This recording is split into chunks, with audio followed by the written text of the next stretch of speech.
चौधरी भजन लाल जी को बिश्नोई समाज ने बिश्नोई रत्न की उपाधि दी थी। उनकी विरासत को कुलदीप बिश्नोई ने आगे बढ़ाया। अब उनको बिश्नोई रत्न की जो है उपाधि समाज ने दे रखी है। तो बिश्नोई समाज के लोग जितना कुलदीप बिश्नोई को मानते हैं, चंद्रमोहन बिश्नोई को भी उतना ही? हाँ, बिल्कुल मानते हैं। और चंद्रमोहन बिश्नोई कुलदीप बिश्नोई को उनके बड़े भाई हैं और बेटे की तरह मानते हैं। जाट हमारी माँ है, जाटों से ही निकले हुए हैं। 90% 95% जाटों में से ही है, तो फिर अलग कहाँ हुए? देखिए, बिश्नोई समाज जो है पर्यावरण को लेकर, जीव हत्या को लेकर और अन्य बहुत सी सामाजिक बुराइयों को लेकर बड़ा सतर्क समाज है। इनके जो गुरु महाराज गुरु जम्बेश्वर जी हैं, जो संस्थापक रहे हैं, उनका जो है, जो मैंने जाना है, जो मैंने पढ़ा भी है, प्रैक्टिकल देखा भी है, इनके 29 नियम है। 20+2 इससे ही बिश्नोई प्रोजेक्ट करता है।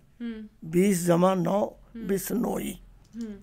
तो बेसिकली जो है इनका जो जितना भी इतिहास हमने जाना है, ये बेसिकली ये जो इनके गोत्र भी और इनका सारा सिस्टम जो है जाटों से मिलता जुलता है और जाटों में से ही निकले हुए हैं। जाटों से मतलब वो लोग जिन्होंने 20+9 इन नियमों को माना है, वो बिश्नोई है। उनको बिश्नोई कहते हैं। और इस बिश्नोई समाज का जो है, जो मेन संस्थापक मैंने बताया, जैसे गुरु जम्बेश्वर महाराज जी हैं, जिन्होंने एक बड़े टिल्ले से बैठकर उपदेश देकर इनको किया था। और भी मुकाम में इनका जो है सबसे बड़ा धाम है, जिसके जहाँ आज क्योंकि आप आदमपुर में बैठे हैं, जिस समाज के, इनके समाज के, जिसको बिश्नोई रत्न की उपाधि दी गई थी, स्वर्गीय भजन लाल जी जो कुलदीप बिश्नोई जी के पिताजी थे, उन्होंने बिश्नोई समाज के लिए बहुत, उनको उनकी एकजुटता के लिए, उनकी प्रोग्रेस के लिए इतना काम किया जो अनुकरणीय है। ये राजस्थान से शुरू हुआ बिश्नोई धर्म? नहीं, ऐसा ना जी। राजस्थान तो मेन इनका जो है मुकाम धाम है।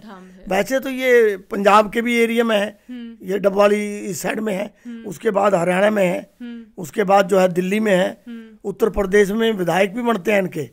लेकिन जो राजस्थान और हरियाणा है, राजस्थान में तो इनका 35-36 विधानसभाओं में और लगभग 7 पार्लियामेंट में पूरा इनका जोर है।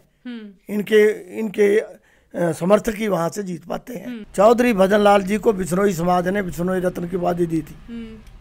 उनकी विरासत को कुलदीप बिश्नोई ने आगे बढ़ाया।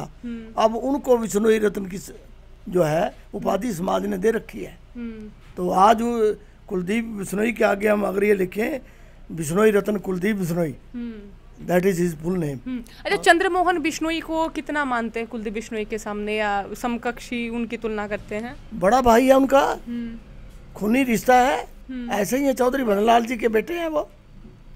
तो बिश्नोई समाज का नेतृत्व या बिश्नोई समाज से लगाव जुड़ाव या भजनलाल परिवार से लगाव जुड़ाव, वो कितना उनका? ऐसा होता ना, किसी परिवार में कोई किसी दिशा में कोई काम करने लग जाए, वो अदरवाइज दे आर इक्वल, दोनों की एक ही बात है। तो बिश्नोई समाज के लोग जितना कुलदीप बिश्नोई को मानते हैं, चंद्रमोहन बिश्नोई को भी उतना ही? हाँ, बिल्कुल मानते हैं। और चंद्रमोहन बिश्नोई कुलदीप बिश्नोई को उनके बड़े भाई हैं और बेटे की तरह मानते हैं। बिश्नोई धर्म के वो प्रधान है देवेंद्र बुढ़िया जी, उसने भरी सभा में जाट सम्मेलन था, उस बंदे को बुलाया था वहाँ, जो जयपुर में था। तो उसने यही कहा था इसमें जाट है कि बोले जाट हमारी माँ है, जाटों से ही निकले हुए हैं। 90% 95% जाटों में से ही है, तो फिर अलग कहाँ हुए? अगर कोई धर्म मान लेता है और कोई ना माने तो वो मतलब अलग रह गए। ये धर्म गुरु जम्बेश्वर के जो नियम 29 नियम है वो पालने वाले बिश्नोई हो गए। इनको यहाँ पर इस इलाके में लाने वाले चौधरी भजन लाल थे, बिश्नोई समाज को या बिश्नोई धर्म को? हाँ, ये तो वैसे मतलब पहले तो कुछ पाकिस्तान में ही थे, वहाँ से जमीनें यहाँ अलाट होगी, जो डिवाइड हुआ, जब कोई कुछ पंजाब में रह गए, कुछ राजस्थान में ज़्यादा है, वैसे ज़्यादा राजस्थान में ही है, यूपी में भी है।